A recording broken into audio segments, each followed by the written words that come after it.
Tanggal 22 Februari tahun 1944. Yesus bersabda, Yohanes kecil, sabarlah. Ada sesuatu yang lain, dan marilah kita melakukannya demi menyenangkan pembimbing rohanimu dan menyelesaikan pekerjaan ini. Aku ingin karya ini diserahkan besok, Rabu Abu. Aku ingin kau menyelesaikan tugas ini sebab aku menghendakimu menderita bersamaku. Marilah kita kembali jauh. Marilah kita kembali ke bait Allah ketika aku, seorang kanak-kanak berumur 12 tahun, sedang berdebat.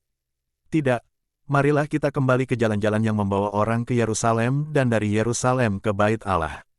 Lihatlah duka cita Maria, ketika ia menyadari, sesudah kelompok-kelompok laki-laki dan perempuan berkumpul bersama, tapi aku tidak bersama Yosef. Ia tidak mencela pasangannya dengan sengit. Setiap perempuan akan melakukan itu.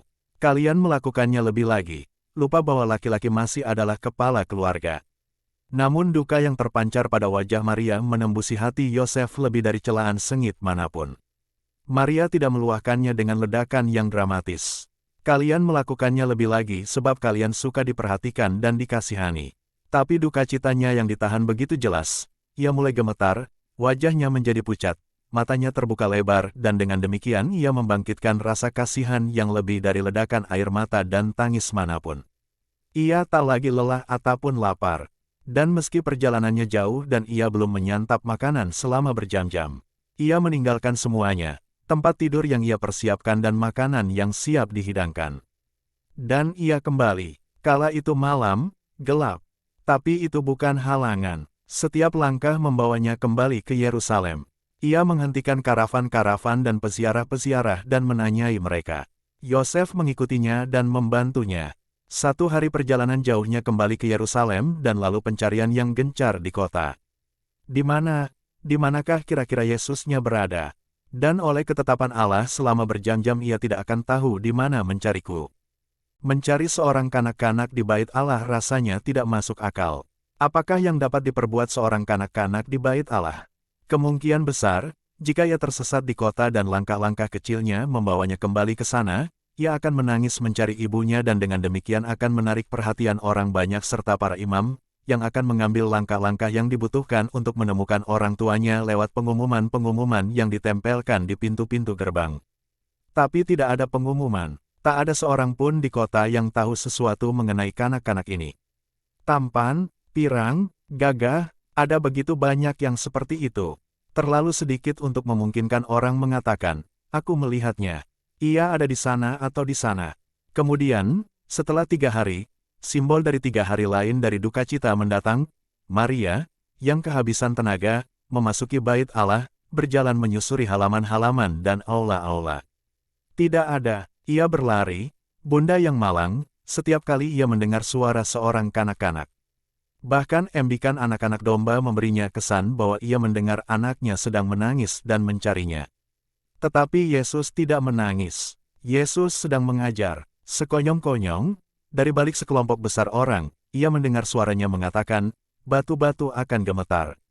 Ia berupaya menerobos orang banyak, dan berhasil sesudah bersusah payah. Di sana putranya, berdiri di antara para alim ulama dengan tangan-tangannya terentang. Maria adalah perawan bijaksana, namun kali ini kecemasan mengatasi kebijaksanaan. Bagai suatu badai yang merobohkan segalanya, ia berlari menuju putranya, memeluknya, dan mengangkatnya dari atas bangku dan menurunkannya ke tanah dan ia berseru, "Oh, mengapakah kau melakukan ini terhadap kami? Selama 3 hari kami mencarimu. Mamamu sekarat sebab duka cita, nak. Bapamu kehabisan tenaga sebab kecapaian. Mengapa Yesus? Janganlah kalian bertanya, mengapa, kepada Dia yang tahu. Mengapa, Ia bertindak dalam suatu cara tertentu. Janganlah bertanya kepada mereka yang menerima panggilan. Mengapa, mereka meninggalkan segala sesuatu demi mengikuti suara Allah. Aku adalah kebijaksanaan dan aku tahu. Aku, dipanggil, pada suatu misi dan aku sedang menggenapinya. Di atas Bapa dan Ibu duniawi ada Allah, Bapa ilahi. Kepentingan-kepentingannya di atas kepentingan-kepentingan kita. Cinta kasihnya jauh melebihi segala sesuatu. Dan itu aku katakan kepada bundaku. Aku mengakhiri mengajar para alim ulama dengan pengajaran kepada Maria, ratu dari para alim ulama. Dan ia tiada pernah melupakannya. Matahari mulai bersinar kembali dalam hatinya sekarang sebab ia telah memilikiku, yang rendah hati dan taat, di sampingnya, akan tetapi kata-kataku tertanam kuat dalam benaknya. Akan ada lebih banyak sinar matahari dan banyak mendung berkumpul di langit sepanjang 21 tahun mendatang semasa aku masih di dunia. Dan sukacita-sukacita besar dan banyak air mata akan silih berganti dalam hatinya selama 21 tahun mendatang. Namun tiada pernah lagi ia bertanya, "Putraku, mengapa kau melakukan ini terhadap kami?"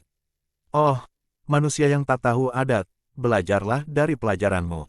Aku mengarahkan dan menerangi penglihatan, sebab engkau, Yohanes kecil, tak dapat melakukan apapun lebih jauh. Sekarang perhatikan pada apa yang aku katakan. Aku menghendaki buklet ini disusun sebagai berikut. Duka cita pertama, dipersembahkan di Bait Allah. Duka cita kedua, tinggal di Mesir. Duka cita ketiga, Yesus hilang di Bait Allah. Duka cita keempat, wafat Set Yosef. Duka cita kelima, keberangkatanku dari Nazaret. Kemudian dikte tanggal 10 Februari tahun 1944.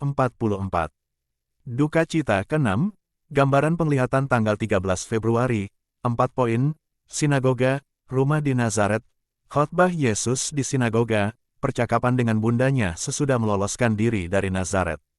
Duka cita ke-7, penglihatan tanggal 14 Februari, lalu dikte tanggal 15 Februari, lalu dikte tanggal 16 Februari. Duka cita ke-8, perjamuan malam terakhir pada saat Paskah. Duka cita ke-9, sengsara, dengan mengambil penglihatan tanggal 11 Februari tahun 1943 dan menghubungkannya dengan penglihatan tanggal 18 Februari. Duka cita ke-10, pemakaman Yesus, tanggal 19 Februari. Lalu penglihatan dan dikte tanggal 21 Februari. Penglihatan dan dikte tanggal 22 Februari tahun 1944 sejauh poin dinyatakan. Dikte lain mengenai Yesus ditemukan di Bait Allah hendaknya ditempatkan pada duka cita ketiga. Pertama-tama Pater akan membuat buklet seperti biasanya untuk dirinya sendiri dan untukmu dan kau akan mengoreksinya sehingga tak ada bahkan satu kesalahan pun di dalamnya. Kemudian ia akan membuat salinan-salinan sebagaimana ia kehendaki bagi orang-orang lain. Tentu saja tiap-tiap penglihatan haruslah disertai dengan diktenya. Pater menghendaki semuanya untuk Paskah. Aku menghendakinya sebagai persiapan Paskah dan aku menyerahkannya kepadamu pada hari ini. Sebab sekarang sudah pukul 4:30 sore hari Rabu Abu, hari pertama masa Prapaskah. Mulailah bekerja, anak-anak, dan semoga kalian diberkati. Dan semoga diberkati mereka yang menerima karunia ini dengan hati dan iman yang tulus. Api yang dikehendaki Pater hari ini akan menyala dalam diri mereka. Dunia tidak akan berubah dalam kekejiannya. Dunia terlalu rusak, akan tetapi mereka akan dihiburkan dan mereka akan merasakan haus akan Allah. Dorongan ke kekudusan akan bangkit dalam diri mereka. Pergilah dalam damai, Yohanes kecil. Yesusmu berterima kasih kepadamu dan memberkatimu.